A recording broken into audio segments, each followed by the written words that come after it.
Salut tout le monde, Zulf Lawen, j'espère que vous allez bien ainsi que vos familles et vos proches.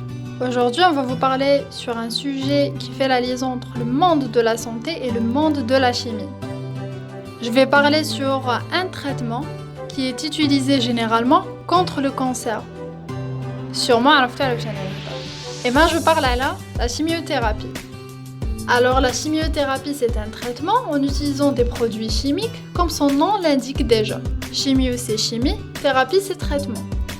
En fait, l'idée, c'est de fabriquer des molécules qui ne sont pas forcément préexistantes dans la nature et dont on est capable de les modifier, c'est-à-dire en modifier leur structure. Allège, par exemple, pour les rendre plus efficaces et pourquoi pas moins toxiques. C'est à peu près la compréhension fine de la relation qu'il y a entre la structure d'une molécule chimique et son efficacité clinique. Et donc, entre la chimie et la thérapeutique.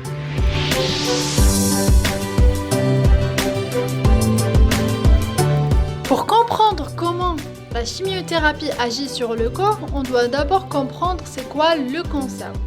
Alors le cancer, c'est une maladie due à la transformation des cellules normales à des cellules anormales, qui prolifèrent de façon excessive. Comment ça?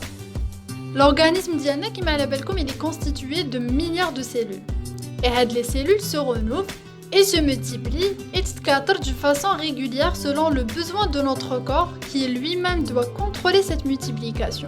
C'est-à-dire il sait où il arrête le renouvellement et où il déclenche. Mais malheureusement, une de ces cellules a une mutation au niveau de son ADN, c'est-à-dire tofra. Et donc tous les une cellule normale à une cellule cancéreuse, mutée, et qui va se multiplier de façon anarchique et excessive, au point où le corps diana ne pourra plus la contrôler. Et cela va former malheureusement une masse de cellules cancéreuses. Yani كتلة من الخلايا السرطانية. Et c'est ce qu'on appelle une tumeur. Donc un cancer. Allah يعافينا ويعافيكم. Donc la chimiothérapie, elle est utilisée pour empêcher cette multiplication cellulaire anarchique. Mais ce qu'on doit savoir, c'est que cette thérapie touche également les cellules saines à division rapide, comme les cheveux, le tube digestif et notamment les cellules sanguines. Je l'appelle comme une bombe. La bombe qui m'a l'appelle comme une fois et ben je vois que c'est la même chose. Une fois que la chimiothérapie arrive le corps les cellules cancéreuses et les cellules saines. Et c'est une très mauvaise affaire.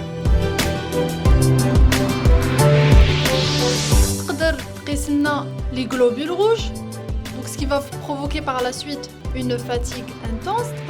Les globules blancs, donc il y aura une diminution de notre immunité ou même elle peut toucher les plaquettes.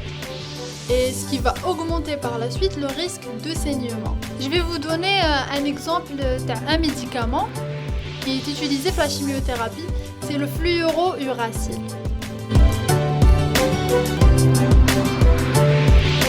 Enfin, je peux dire que la chimiothérapie est une thérapie efficace et très utile, mais aussi avec des effets secondaires plus ou moins sahab. Déjà, le malade, il est fragile, au de la chimiothérapie et ses effets secondaires, je vous laisse imaginer sa situation. C'est pour cela les chercheurs et les médecins cherchent toujours d'autres thérapies plus efficaces et moins toxiques, qui visent uniquement, je dis bien uniquement les cellules cancéreuses, sans toucher les cellules saines. Alors les recherches sont en cours. Inch'Allah, un jour, pourquoi pas, on arrive à un traitement efficace, lié carrément à le cancer et avec moins de toxicité. Inch'Allah. لحقنا l'équipe la fin.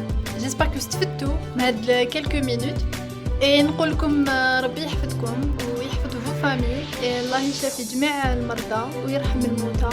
Prenez soin de vous et à bientôt Inch'Allah. Salam.